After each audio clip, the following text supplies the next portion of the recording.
इस दादा नवाब कायम खान जी की आज शहादत का दिन है और कौम कायम खानी पूरे विश्व में आज इसको शहादत दिवस के रूप में मना रही है। और उसी कड़ी में आज जोधपुर उम्मेद कायम खानी छात्रावास में एक गर्ल्स हॉस्टल का शिलान्यास है। उस कार्यक्रम में मैं शिरकत करने के लिए आया हूँ। सर, कल जोगेश्वर गर्ग जी यहाँ आए थे। उन्होंने कहा था कि 10 साल तक हमने जो है हैट्रिक बनाई और अब एंटी इनकम्बेंसी थी, इसलिए जो है कुछ सीटें कम आई है। आप कैसे मानते हैं? देखिए, ये तो भारतीय जनता पार्टी के किसी भी नेता ने बयान दिया तो उनके आंतरिक मंथन का समय है कि आज राजस्थान में लगातार 25 की 25 सीटें आई और 11 सीट जो है सरकार होने के बावजूद कैसे गई, तो वो उनको आत्म मंथन करना चाहिए। वो तो उनका अंदरूनी मामला, उस पर मैं टिप्पणी नहीं करूँगा, लेकिन ये ज़रूर है कि कहीं न कहीं चूक जरूर हुई। सर, थर्ड फ्रंट ने अच्छा किया है चुनाव में, तो राजस्थान में कहीं भविष्य देखते हैं आप थर्ड फ्रंट का? देखिए, संभावनाएं कभी किसी की खत्म नहीं होती और आपने देखा होगा कि आरएलपी एक सीट जीत गई, बाप एक सीट जीत गई, कम्युनिस्ट पार्टी जो लगभग राजस्थान से समाप्त सी हो गई, वो वापस एक मेंबर ऑफ पार्लियामेंट उसने बना दिया। तो कहीं न कहीं लोगों के मन में दोनों पार्टियों को, कांग्रेस और भाजपा, दो बड़ी पार्टियों को विचार करना चाहिए कि तीन ही लोग लड़े, तीनों जीत गए, उनका 100% स्ट्राइक रहा और बीजेपी 25 पर लड़ी, उनका जो है लगभग आधे के बराबर हो गया।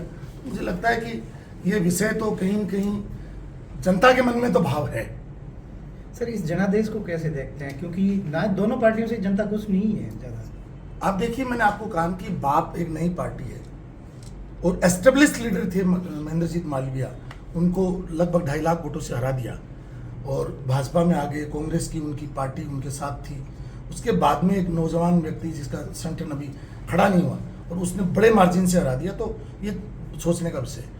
और नागौर में आरएलपी का संगठन अभी लोकसभा चुनाव गए हैं, वो स्वयं आरएलपी के जो अध्यक्ष हैं वो मतलब किनारे पर आए, उसके बाद में उनकी जीत हुई है। और इसी तरीके से कम्युनिस्ट पार्टी ये लगातार 7 बार आ रही है, हमरा राम जी कॉमरेड इसी, और बहुत जमानत जब्त हुई है 7 बार, और वो मेंबर ऑफ पार्लियामेंट बन गए। और लोगों ने अपनी पार्टियां छोड़ करके जो दूसरी पार्टी विचारधारा में थे, कोई बीजेपी विचारधारा का था, कोई कांग्रेस विचारधारा का था, उन्होंने भी कम्युनिस्ट विचारधारा को वोट दिए। तो ये बहुत ही चिंता का विषय है, क्योंकि जिनका संगठन मजबूत है, जो सरकारें हैं, डबल इंजन की सरकारें, उनके लिए चिंता का विषय। हम तो निर्दलीय हैं। राजस्थान में पानी की हाहाकार हो। देखिए, मैं विधानसभा की कमेटी में, विधानसभा में भी जाता हूँ और जनता के बीच भी जाता हूँ। जो हालात आज़ादी के बाद में इस वर्ष पानी और बिजली को लेके हुए राजस्थान में आज तक नहीं हुए। राजस्थान में पानी का अभाव है, लेकिन डबल इंजन की सरकार है, लोग पानी कर रहे हैं। जब मैं बीजेपी के एमएलए से भी मिलता हूं तो वो ऑफ द रिकॉर्ड भी कहते हैं कि साहब बहुत बुरी हालत है, हम तो गाँव में नहीं जा सकते। अगर आज ये हालत है कि उनका सत्ताधारी दल का एमएलए नहीं जा सकता, हम तो निर्दलीय हैं, लेकिन हम जनता के लोग हैं। जनता की इस लड़ाई को जमीन पर आकर के लड़ेंगे।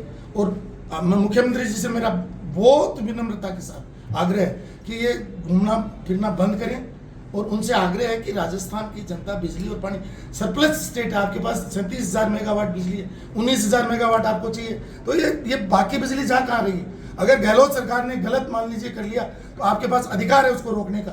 जब आपने गहलोत सरकार की बाकी स्कीम्स को आपने रोक दिया, जो जन कल्याणकारी मान लो गहलोत साहब कह रहे थी, उनको रोक दिया, तो बिजली को कैसे नहीं रोक पाए आप? कहाँ चले गए थे आप? तो मेरा मीडिया से ये कहना है कि उस समय मंत्री कहाँ थे, अफसर कहाँ थे और मुख्यमंत्री कहाँ थे जब बिजली के लिए जनता तरस रही थी? इसको आप सर्च करिए, आपको पता चल जाएगा कि देश प्रदेश की क्या हालात है। देश का पहला अनूठा गुरुकुल, जहां पर है सभी तरह के शिक्षण सुविधाओं के साथ साथ घर जैसा माहौल। स्वामी केशवानंद शिक्षण संस्थान समूह, जहां है school plus hostel plus coaching plus sports academy, यानी कि आपके बच्चे के सर्वांगीण विकास का पूरा इंतजाम। फॉर एडमिशन कॉल और विजिट NH52 सीकर, राजस्थान।